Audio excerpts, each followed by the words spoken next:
Hello students, सो आज की video में हम बात करेंगे एक इंपॉर्टेंट नेचुरल फिनोमेना के बारे में। आज हम ये समझेंगे कि हाउ डज अ लाइटनिंग अकर, आकाश में बिजली कैसे चमकती है। देखिए, अगर हम इसके फिनोमेना की बात करें कि लाइटनिंग के पीछे का फिनोमेना क्या है, तो इसका फिनोमेना होता है स्टैटिक इलेक्ट्रिसिटी। Static electricity. अब ये स्टैटिक इलेक्ट्रिसिटी क्या है? स्टैटिक इलेक्ट्रिसिटी दो तरीके का होता है, एक करंट इलेक्ट्रिसिटी और एक स्टैटिक इलेक्ट्रिसिटी। करंट इलेक्ट्रिसिटी में चार्जेस फ्लो होते हैं, जबकि स्टैटिक इलेक्ट्रिसिटी में चार्जेस क्रिएट होते हैं लेकिन फ्लो नहीं होते हैं। ठीक है, ये चीज आपने पढ़ी होगी। तो जैसे हम अगर दो बॉडीज ले लें और दो बॉडीज को आपस में रब करते हैं तो क्या होते हैं, हो सकता है किसी एक से इलेक्ट्रॉन दूसरे में चले जाए, मतलब इलेक्ट्रॉनों का इम्बैलेंस क्रिएट हो जाए, जिसकी वजह से एक बॉडी पर इलेक्ट्रॉन ज्यादा हो गए तो वो नेगेटिव चार्ज हो जाएगी और जिस पे इलेक्ट्रॉन कम हो गए तो वो पॉजिटिव चार्ज हो जाएगी। बस यही होता है स्टैटिक इलेक्ट्रिसिटी। अब देखिए होता क्या है, जैसे एक एक्सपेरिमेंट भी आपने किया होगा कि अगर हम कॉम्ब लेते हैं, ठीक है, और अगर हम कॉम्ब को किसी भी ऑब्जेक्ट से रब करते हैं या हेयर से रब करते हैं और उसको हम कागज के छोटे छोटे टुकड़ों से, ठीक है, पेपर के छोटे छोटे पीसेस से जब हम अट्रैक्ट कराते हैं या पास ले जाते हैं तो इनमें अट्रैक्शन होता है।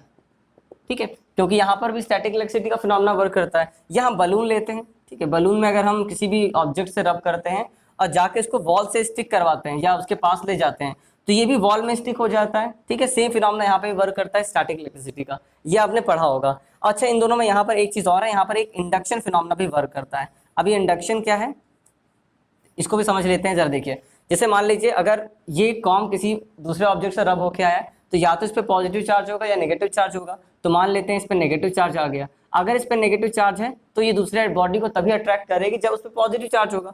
लेकिन कागज के टुकड़ों पे तो कोई चार्ज नहीं है क्योंकि तो आपने इसे रखा हुआ किसी से बॉडी से रब किया नहीं है। तो इस नेगेटिव चार्ज की वजह से अपोजिट चार्ज डेवलप हो जाना दूसरी बॉडी में, इसे हम बोलते हैं इंडक्शन। जैसे मान लीजिए अगर ये बलून है, इस बलून को आपने किसी ऑब्जेक्ट से रब किया तो इस पे या तो पॉजिटिव आएगा नेगेटिव आएगा। मैं मान लेता हूँ इस पे पॉजिटिव आ गया। सपोज पॉजिटिव कब आएगा? जब इससे इलेक्ट्रॉन निकल चुके होंगे, दूसरे ऑब्जेक्ट पे चले गए होंगे, तो इस पे पॉजिटिव चार्ज आ गया। जब ये पॉजिटिव चार्ज आप वॉल के पास ले जाओगे तो इस पॉजिटिव की वजह से जो इसमें इलेक्ट्रॉन्स होंगे वो सारे एक कॉर्नर पर शिफ्ट हो जाएंगे ऐसे। ठीक है, तो किसी चार्ज की वजह से किसी न्यूट्रल बॉडी में, ये तो पहले न्यूट्रल था ना, इसको तो रब किया नहीं, न्यूट्रल बॉडी में चार्जेस का डेवलप हो जाना, इसे ही क्या बोलते हैं? इंडक्शन। ये इंडक्शन फिनोमेना भी लाइटनिंग में वर्क होता है। ठीक है, फिनोमेना भी वर्क करता है, इसलिए हमने इनको समझ लिया। तो स्टैटिक इलेक्ट्रिसिटी आई होप आपको समझ में आ गया होगा। अब एक चीज समझते हैं।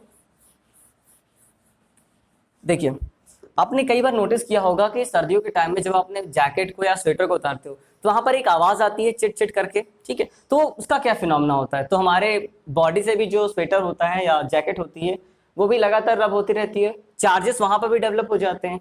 तो जब वो चार्जेस आपस में डिस्चार्ज होते हैं, मतलब जैसे मान लीजिए ये आपकी बॉडी है और ये जैकेट है, ठीक है, ये एग्जाम्पल के तौर पर बता रहा हूँ, तो इनमें भी चार्जेस आपस में डेवलप हो चुके होंगे क्योंकि यहाँ पर भी लगातार रब कर रहे होंगे वो। तो जब ये चार्जेस आपस में डिस्चार्ज होंगे, मतलब जैसे मान लीजिए पॉजिटिव है, ठीक है, ये नेगेटिव है, तो पॉजिटिव नेगेटिव का मिलना, पॉजिटिव नेगेटिव के मिलने को हम क्या बोलते हैं? इलेक्ट्रिक डिस्चार्ज होना। तो जब यहाँ पर इलेक्ट्रिक डिस्चार्ज होगा तो यहाँ पर भी एक स्पार्क क्रिएट होता है, क्योंकि ये तो आपको दिखाई नहीं पड़ता है, आपको जो आवाज सुनाई पड़ती है वही एक्चुअली में डिस्चार्ज का प्रूफ है। अगर आप इसको एक लाइट डार्क रूम में करो, मतलब अंधेरे कमरे में करो, तो आप हल्का सा स्पार्क भी देख सकते हो। ठीक है, तो एग्जैक्टली सेम फिनोमेना लाइटनिंग के केस में भी होता है, बट बहुत बड़े स्केल में। ठीक है, तो वहां पर आवाज भी क्यों आती है, जो गरजने की आवाज आती है उसका क्या रीजन है, इसको भी हम समझेंगे। ठीक है, तो आई होप ये चीज आपको क्लियर हो गई होगी। ठीक है, इसको मैं हटाता हूँ, आगे बात करते हैं। ठीक है, अब हम बात करते हैं कि लाइटनिंग होती कहाँ है। तो लाइटनिंग कहाँ होती है पता है हमें, क्लाउड में होती है। लाइटनिंग कहाँ होती है? ये क्लाउड्स में होती है, क्लाउड्स में होती है। तो अगर हम क्लाउड्स की बात करें तो क्लाउड्स आई होप आपको पता होगा कि कैसे बनता है। जैसे अगर आपको नहीं पता तो मैं आपको बता देता हूँ। जैसे सर्दियों के टाइम पर जब विंटर्स होते हैं, ठीक है, ड्यूरिंग विंटर्स आपको पता है कि हमारे आसपास जो, जिसे आप बोलते हो फॉग, विंटर्स में क्या बन जाता है हमारे आसपास? फॉग बन जाता है, जिसे आप कोहरा बोलते हो हिंदी में। ठीक है, हिंदी में क्या बोलते हो? कोहरा बोलते हो। ये कोहरा कैसे बन जाता है? तो विंटर्स के टाइम पे जब टेम्परेचर बहुत लो होता है, ठीक है, ये सारा फिनोमेना इससे रिलेटेड है, इसलिए एक बार समझना जरूरी है। टेम्परेचर जो होता है जब बहुत लो हो जाता है तो हमारे एटमॉस्फेयर में, ठीक है, हमारे एटमॉस्फेयर में जो भी वाटर प्रेजेंट होता है या वाटर वेपर प्रेजेंट होता है, वाटर ऐसे खुला तो होगा नहीं, वेपर के फॉर्म में प्रेजेंट होगा, तो जो भी वाटर वेपर प्रेजेंट हो जाता है वो सरफेस के पास, मतलब अर्थ सरफेस के पास ही कंडेंस हो जाता है। अर्थ सरफेस के पास ही क्या हो जाता है? कंडेंस हो जाता है। कंडेंस्ड हो जाता है। तो इस कंडेंस्ड वाटर वेपर को हम क्या बोलते हैं, इसी को हम बोलते हैं फॉग। समझ में आई बात? मतलब विंटर के टाइम क्या होता है, जब टेम्परेचर लो होता है उस टाइम पर हमारे एटमॉस्फेयर में जो वाटर वेपर प्रेजेंट होता है वो अर्थ के सरफेस के पास ही कंडेंस हो जाता है। कंडेंस मतलब जो वेपर है वो लिक्विड फॉर्म में कन्वर्ट हो जाए, इसी को तो बोलते हैं कंडेंसेशन। कंडेंस हो जाता है और उसी को हम क्या बोलते हैं, फॉग बोलते हैं। यही होता है। तो एग्जैक्टली ये फॉग जब अर्थ के बहुत ऊपर बनता है उसे हम क्लाउड बोलते हैं। तो कोई अगर आपसे पूछता है कि फॉग और क्लाउड में क्या डिफरेंस है, तो आंसर है कोई डिफरेंस नहीं है। फॉग सरफेस के पास बनता है, मतलब अर्थ सरफेस के पास बनता है, और अर्थ सरफेस के बहुत ऊपर जो चीज बनती है, ठीक है, जो फॉग बनता है उसे हम क्लाउड बोलते हैं। ठीक है, तो देखिए कैसा होता है। तो अब आपका एक क्वेश्चन होगा कि सर विंटर में तो टेम्परेचर लो होता है तो बन जाता है, लेकिन ये जो क्लाउड्स होते हैं वो तो हमें परमानेंट दिखाई पड़ते हैं, इसका क्या रीजन है, जरा इसको भी समझ लेते हैं। देखिए यहाँ पे विंटर में तो ये आपको कंडीशन मिल जाती है कि आपका फॉग बन जाता है, लेकिन जो नॉर्मली होता है, जैसे मान लीजिए आपका अर्थ का सरफेस है, यहाँ पे वाटर बॉडीज प्रेजेंट है, कई जगह से वाटर का इवेपोरेशन होता रहता है, तो लगातार इवेपोरेशन होने की वजह से वाटर लगातार ऊपर उड़ता रहता है। ठीक है, और जैसे ही ये अर्थ सरफेस के ऊपर जाएगा, ये क्या है आपका, ये आपका है अर्थ सरफेस। ठीक है, तो जैसे ही अर्थ सरफेस के ऊपर ये वाटर ड्रॉपलेट जाएंगे, ये लगातार क्या होते जाएंगे, कूल होते जाएंगे। जैसे ही एक मैं आपको रीजन भी बताता हूँ, एक मैं आपको इवन आपको एक फैक्ट बताता हूँ कि जैसे ही आप अर्थ सरफेस के 165 मीटर जाओगे ऊपर, ठीक है, जैसे आप अर्थ सरफेस से 165 मीटर ऊपर जाओगे, आपका 1 डिग्री सेंटीग्रेड टेम्परेचर ड्रॉप हो जाएगा। 1 डिग्री सेंटीग्रेड टेम्परेचर क्या हो जाएगा, ड्रॉप हो जाएगा, मतलब कम हो जाएगा। जैसे अर्थ के सरफेस के पास मान लेते 25 डिग्री है, तो जैसे ही आप 165 मीटर क्रॉस करोगे 124 हो जाएगा, फिर 123 हो जाएगा। तो हर 165 के बाद 1 डिग्री ड्रॉप हो रहा है। तो जो जैसे जैसे वाटर वेपर ऊपर जाते जाते हैं तो ऊपर लगातार क्या हो जाता है, कूल हो जाता है एटमॉस्फेयर, मतलब वहां का टेम्परेचर बहुत डाउन हो जाता है।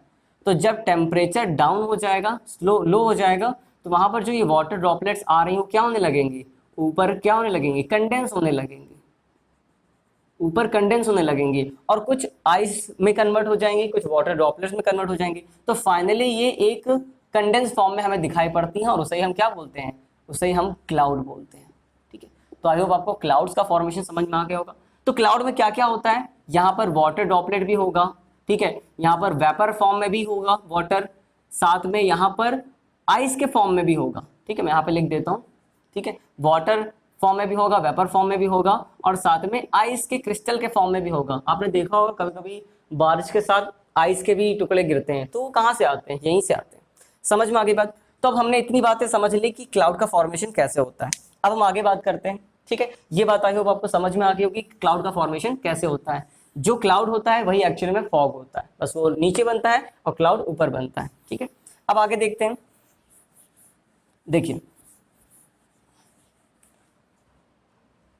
तो हमें ये समझ में आ गया कि क्लाउड क्या होता है, तो हम वहां पे बना लेते हैं, थोड़ा सा क्लाउड बना लेते हैं। यहाँ पे ये मान लेते हैं ये कोई क्लाउड है। ठीक है, तो इस क्लाउड में बहुत सारे आइस ड्रॉपलेट्स होंगे, वाटर ड्रॉपलेट्स होंगे, बहुत सारे वेपर्स होंगे, तो लगातार एक दूसरे को रब करते होंगे।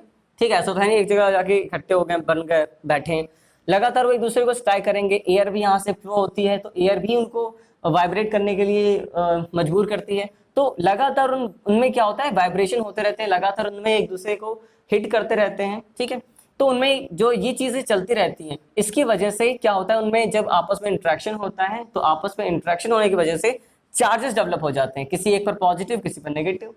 तो जो हैवी चार्ज होते हैं, ठीक, मैं लिख दे रहा हूँ हैवी चार्ज, जो हैवी चार्ज होते हैं वो नीचे आ जाते हैं, मतलब नेगेटिव चार्ज, जो नेगेटिव चार्ज होता है उसको हैवी कंसीडर करते हैं। तो नेगेटिव चार्ज क्लाउड के नीचे वाले पार्ट में आ जाता है, और पॉजिटिव चार्ज क्लाउड के ऊपर ऐसे अलाइन हो जाता है। ठीक है, ये अलाइनमेंट खुद से होता है। ठीक है, तो इस तरीके से क्लाउड के अंदर जब इंट्रैक्शन ज्यादा होने लगते हैं, तो यहाँ पे लगातार चार्ज डेवलप हो जाते हैं। तो चार्जेस तो होते हैं, कभी ज्यादा हो सकते हैं, कभी कम हो सकते हैं। तो जैसे जैसे ये चार्जेस का एक्यूमुलेशन होता जाता है, नीचे नेगेटिव ऊपर पॉजिटिव, तो बहुत ज्यादा जब ये चार्ज डेवलप हो जाते हैं, बहुत ज्यादा एक्यूमुलेशन हो जाता है चार्ज का। ठीक है, मैं क्या बोल रहा हूँ, जब ये चार्ज ज्यादा एक फॉर्म में एक्यूमुलेट हो जाते हैं, ठीक है, मोर एक्यूमुलेटेड, एक्यूमुलेट का मतलब होता है इकट्ठा हो जाना। जब ये बहुत ज्यादा अमाउंट में चार्ज इकट्ठा होता है, तो इनमें क्या हो जाता है, इनमें एक इलेक्ट्रिक डिस्चार्ज क्रिएट होता है, और वही हमें लाइटनिंग के फॉर्म में दिखाई पड़ता है।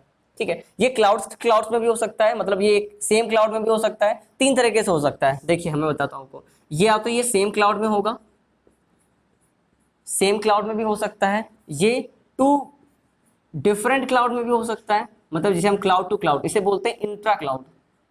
इंट्रा क्लाउड मतलब सेम क्लाउड के अंदर,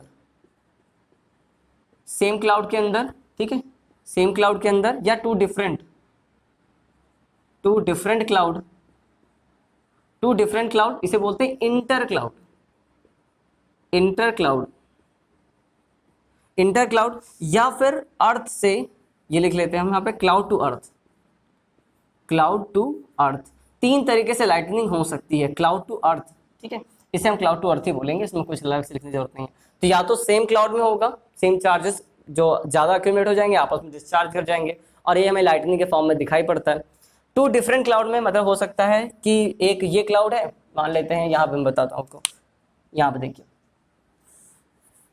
फिनोमेना सेम वर्क होगा, यहाँ पे भी स्टैटिक इलेक्ट्रिसिटी डेवलप होगी, पॉजिटिव नेगेटिव चार्ज डेवलप होंगे, आपस में डिस्चार्ज करेंगे जब ज़्यादा एक्यूमुलेट हो जाएंगे। तो मान लेते हैं एक ये क्लाउड है और एक क्लाउड ये है, ठीक है, तो यहाँ पर भी यहाँ पे पॉजिटिव चार्ज डेवलप हो गया है, यहाँ पे नेगेटिव चार्ज डेवलप हो गया है, यहाँ पे भी पॉजिटिव चार्ज डेवलप हो गया है, ठीक है, यहाँ पे पॉजिटिव चार्ज डेवलप हो गया ऊपर, और यहाँ नीचे नेगेटिव चार्ज। तो ये नेगेटिव पॉजिटिव हो सकता है इंटरेक्ट करें और यहाँ पर डिस्चार्ज हो जाए, तो 2 डिफरेंट क्लाउड में भी डिस्चार्ज हो सकता है जो हमें लाइटनिंग के फॉर्म में दिखाई पड़ेगा। या तीसरा केस ये हो सकता है कि देखिए जो मैंने आपको इंडक्शन बताया था, अब इंडक्शन का फिनोमेना वर्क करता है, जो क्लाउड टू अर्थ होता है उसमें इंडक्शन का फिनोमेना वर्क करता है। चाहो तो नोट कर लो, क्लाउड टू अर्थ जब होता है वहाँ पे इंडक्शन का फिनोमेना वर्क करता है। देखिए कैसे, जैसे मान लेते हैं ये एक क्लाउड है, ठीक है, यहाँ पे पॉजिटिव चार्ज डेवलप है, ऐसे पॉजिटिव चार्ज अलाइन है और नीचे नेगेटिव चार्ज, ठीक है, ये पॉजिटिव चार्ज ऊपर, नीचे नेगेटिव चार्ज। तो देखिए ये जैसे मान लेते हैं अर्थ का सरफेस है, तो इस नेगेटिव चार्ज की वजह से यहाँ पर इंडक्शन की वजह से पॉजिटिव चार्ज डेवलप हो जाएगा, क्योंकि जो इलेक्ट्रॉन होंगे वो उससे रिपल होकर नीचे जा चुके होंगे, जिसकी वजह से यहाँ पर पॉजिटिव चार्ज डेवलप हो चुका होगा, ठीक है, और इसकी वजह से यहाँ पर जो आपका डिस्चार्ज है वो क्लाउड टू ग्राउंड होगा ऐसे। और ये वाला जो होता है ये तो आपको पता है बहुत डेंजरस होता है, बिल्डिंग में गिर सकता है, ट्री पे गिर सकता है, ठीक है, तो ये इसे हम बोलते हैं क्लाउड टू अर्थ लाइटनिंग, ठीक है। तो ये लाइटनिंग का पूरा फिनोमेना है। इसके पीछे एक और चीज़ है, इसको भी समझ लेते हैं। ये आपको समझ में आ गया होगा कि जब चार्जेस बहुत ज़्यादा एक्यूमुलेट हो जाते हैं तो उनका डिस्चार्ज, इसी को हम लाइटनिंग बोलते हैं, ठीक है। ये 2 तरीके से 3 तरीके से हो सकता है, या सेम क्लाउड में क्लाउड टू क्लाउड या क्लाउड टू अर्थ, ठीक है, ये बात समझ में आ गई। अब यहाँ पर कुछ चीज़ें हैं, मतलब कुछ फैक्ट्स हैं जिसे आपको जान लेंगे तो और समझ में आ जाएगा, ठीक है। देखिए जब लाइटनिंग होती है तो यहाँ पर जो, अच्छा एक चीज़ मैंने आपको बताया नहीं, जैसे मान लीजिए ये क्लाउड है आपका, ठीक है, जब ये क्लाउड टू क्लाउड होती है लाइटनिंग या क्लाउड टू अर्थ होती है, ठीक है, दोनों फिनोमेना को एक साथ वर्क समझते हैं जिससे कि आपको ज़्यादा क्लियर होगा, ठीक है। यहाँ पे पॉजिटिव चार्ज, यहाँ पे पॉजिटिव चार्ज, ठीक है, यहाँ नेगेटिव चार्ज, यहाँ पे भी पॉजिटिव चार्ज, यहाँ पे नेगेटिव चार्ज, ठीक है, यहाँ पे पॉजिटिव चार्ज, यहाँ पे नेगेटिव चार्ज। तो अगर मैं आपसे पूछूं कि जो बीच में होगा आपके पास, ये बीच में क्या है, बीच में तो एयर प्रेजेंट है, यहाँ पे तो एयर प्रेजेंट है पूरा, ये तो पूरा एयर प्रेजेंट है ना, यहाँ पे भी पूरा बीच में एयर प्रेजेंट है, यहाँ पे तो कोई ऐसा कुछ है नहीं। तो बीच में जो एयर प्रेजेंट होती है, एयर कैसी होती है, air is a very bad conductor of electricity, मतलब एयर जो होती है वो तो कंडक्टर होती नहीं है, तो ये डिस्चार्ज कैसे हो जाता है, ठीक है। आई होप मेरी बात समझ रहे होंगे आप कि अगर बीच में एयर प्रेजेंट है तो एयर मॉलिक्यूल तो कोई चार्ज होते नहीं उसमें, तो ये कंडक्ट कैसे कर पाते हैं। यहाँ पे इंडक्शन की वजह से मान लेते हैं पॉजिटिव आ भी गया, तो अभी ये नेगेटिव पॉजिटिव चार्ज डिस्चार्ज होगा कैसे, या तो टच करें जाके तब तो डिस्चार्ज हो पाएगा, जब टच नहीं कर रहे तो कैसे डिस्चार्ज हो रहा है। तो इसका आंसर है कि जब इन क्लाउड्स में चार्जेस बहुत ज़्यादा एक्यूमुलेट हो जाते हैं तो इनके बीच में जो पोटेंशियल डिफरेंस होता है बहुत ज़्यादा हाई इलेक्ट्रिक फील्ड डेवलप हो जाती है, ठीक है, जिसे हम पोटेंशियल डिफरेंस बोलते हैं। तो इनकी बहुत हाई इलेक्ट्रिक पोटेंशियल की वजह से, मतलब वो पोटेंशियल होता है 10 मेगावोल्ट, 10 मेगावोल्ट मतलब 10 करोड़, 10 करोड़, 10 करोड़, ठीक है, यहाँ पर लिख देते हैं 10 into 10 to the power 6, simple है, ठीक है, वॉट, ठीक है, वोल्ट, यहाँ पे वोल्ट लिख लेते हैं, वोल्ट होता है ना यूनिट पोटेंशियल डिफरेंस का, 10 मेगा वोल्ट या फिर 10 इंटू 10 टू द पावर 6, ये 10 करोड़ लिखा होगा, 10 करोड़ वोल्ट का पोटेंशियल डिफरेंस डेवलप होता है। इनकी वजह से जो बीच में वाटर ड्रॉपलेट्स प्रेजेंट होती हैं या एयर मॉलिक्यूल प्रेजेंट होते हैं उनमें भी चार्ज क्रिएट हो जाता है, जिसे आप बोलते हो प्लाज्मा स्टेट, जिसे आप क्या बोलते हो, प्लाज्मा स्टेट। चार्जेस का या गैसेस का आयनाइज हो जाना, यहाँ पे जो गैसेस होती हैं, जो गैसेस होती हैं वो भी आयनाइज हो जाती हैं, ठीक है। तो आयनाइज गैसेस को हम क्या बोलते हैं, प्लाज्मा स्टेट बोलते हैं। तो इन प्लाज्मा की वजह से ये इसे एक पाथ क्रिएट करने के लिए मौका देता है, मतलब यहाँ पर चार्जेस क्रिएट हो जाएंगे तो यहाँ पर जो लाइटनिंग के लिए रास्ता है वो आराम से मिल जाता है। सेम चीज यहाँ पे भी होती है, यहाँ पर भी जो पोटेंशियल डिफरेंस होता है बहुत ज्यादा क्रिएट हो जाता है, जिसकी वजह से बीच में जो वाटर ड्रॉपलेट्स प्रेजेंट है या एयर मॉलिक्यूल्स प्रेजेंट है वो भी चार्ज हो जाएंगे, मतलब प्लाज्मा स्टेट में कन्वर्ट हो जाएंगे, और यहाँ पे भी इस तरीके से लाइटनिंग हो जाती है, ठीक है। तो ये चीज भी हमने समझ ली। अब एक और चीज है, कुछ फैक्ट्स और हैं, जैसे इसको भी देख लेते हैं। देखिए, जब लाइटनिंग होती है तो पहले तो आपको याद रखना है कि जो इनके पीछे पोटेंशियल डिफरेंस डेवलप होता है वो 10 मेगावोल्ट, 10 मेगावोल्ट, या फिर इसे हम बोल सकते हैं 10 की पावर 7 वोल्ट, ठीक है, 10 की पावर 7 वोल्ट। ये 10 करोड़ लिखा हुआ है, 10 करोड़, करोड़, ठीक है, 10 करोड़, 10 करोड़ वोल्टेज। इतना ज़्यादा पोटेंशियल डिफरेंस जो हमारे घरों में आता है, जो पोटेंशियल डिफरेंस वो 220 होता है, 220 वोल्ट का आता है पोटेंशियल डिफरेंस, मतलब जो हमारा इस पे वर्क करता है हमारा पूरा अप्लायंस, ठीक है। तो ये सोचिए कितना ज़्यादा होगा। उसके अलावा जो यहाँ पर करंट आता है, ठीक है, करंट प्रोड्यूस होता है वो 10,000 एम्पियर, 10,000। हमारे घरों में जो मोस्टली जो अप्लायंस होते हैं वो 5 एम्पियर या 3 एम्पियर में चल जाते हैं, यहाँ पे 10,000 एम्पियर का करंट फ्लो होता है, ठीक है, बहुत कम टाइम के लिए, बहुत ही कम, फ्रैक्शन ऑफ, यहाँ पर जो लाइटनिंग होता है, प्रोसेस होता है वो फ्रैक्शन ऑफ सेकेंड्स में, fraction of second, fraction of second में ही हो जाता है, बहुत कम टाइम में, 0.001 या 5 सेकेंड में ही हो जाता है पूरा, ठीक है। और इसके अलावा यहाँ पर जो टेम्परेचर क्रिएट होता है ये बहुत इंपॉर्टेंट फिनोमेना है, क्योंकि आपको एक आंसर करना है कि जो यहाँ पर आवाज़ आती है, मतलब जो लाइटनिंग के बाद एक गरजने की आवाज़ आती है वो कहाँ से आती है, इसके बारे में बात करते हैं। देखिए, जब यहाँ पर जो लाइटनिंग होती है, जो यहाँ पर टेम्परेचर होता है, टेम्परेचर, तो आसपास का जो एटमॉस्फेयर का टेम्परेचर होता है वो टेम्परेचर क्रिएट हो जाता है ऑलमोस्ट 27,000 डिग्री सेल्सियस, ठीक है, 27,000 डिग्री। और ये सन के सरफेस से, सन के सरफेस से ये 6 टाइम्स ज़्यादा है, 6 टाइम्स ज़्यादा है ये आपका एटमॉस्फेयर, मतलब जो टेम्परेचर है, सॉरी। तो इस टेम्परेचर की वजह से देखिए क्या होता है, ठीक है, ये बात समझ में आ गई कि कितना वोल्टेज होता है, तो 10 करोड़ वोल्टेज क्रिएट हो जाता है, और जो करंट हो जाता है वहाँ पे प्रोड्यूस वो 10,000 एम्पियर का हो जाता है, और जो ये काम होता है वो फ्रैक्शंस ऑफ सेकंड में होता है, बहुत कम टाइम में होता है, ठीक है, ये बात समझ में आ गई। अब गरजनी का जरा रीजन समझ लेते हैं कि कैसे आवाज़ आती है, साउंड प्रोड्यूस होता है, ठीक है। देखिए, तो ये तो मैंने आपको बताया कि वहाँ पर जो टेम्परेचर प्रोड्यूस होता है वो 27,000 डिग्री सेल्सियस का होता है। तो इस 27,000 डिग्री सेल्सियस, ये अराउंड है, ठीक है, अराउंड वैल्यू जो होती है वो 27,000 डिग्री सेल्सियस होती है। तो इसकी वजह से जो आसपास की एयर होती है, ठीक है, जो आसपास की, जैसे यहाँ पे लाइटनिंग हुई तो जो आसपास की एयर होगी, मान लीजिए लाइटनिंग हुई तो आसपास की जो एयर होती है ये बहुत ज़्यादा अचानक से इसका टेम्परेचर बहुत तेज़ी से राइज करता है, बहुत तेज़ी से, क्योंकि 27,000 डिग्री सेल्सियस से तो ये आया है, इसके अगल बगल की जो एयर होगी बहुत तेज़ी से उसका टेम्परेचर बढ़ेगा, बहुत तेज़ी से बढ़ेगा। तो जब बहुत तेज़ी से टेम्परेचर बढ़ेगा, और टेम्परेचर जब किसी भी गैस का बढ़ता है तो वो एक्सपैंड करती है, ठीक है, तो एक्सपैंड करेगी, तो यहाँ पर जो गैसेस होंगी वो बहुत तेज़ी से एक्सपैंड करेंगे, बहुत तेज़ी से वाइब्रेट करके एक्सपैंड करेंगे। तो इस रैपिड एक्सपेंशन, यहाँ पे क्या होगा, गैसेस का लिख दे रहा हूँ, गैसेस क्या करेंगे, रैपिडली एक्सपैंड करेंगे, रैपिडली एक्सपैंड करेंगे, और इस रैपिड एक्सपेंशन की वजह से ही जो साउंड है वो प्रोड्यूस होता है, इसी वजह से जो साउंड होता है वो प्रोड्यूस होता है, जो हमें गरजने की आवाज़ सुनाई पड़ती है वो इसके टेम्परेचर की वजह से सुनाई पड़ती है, ठीक है।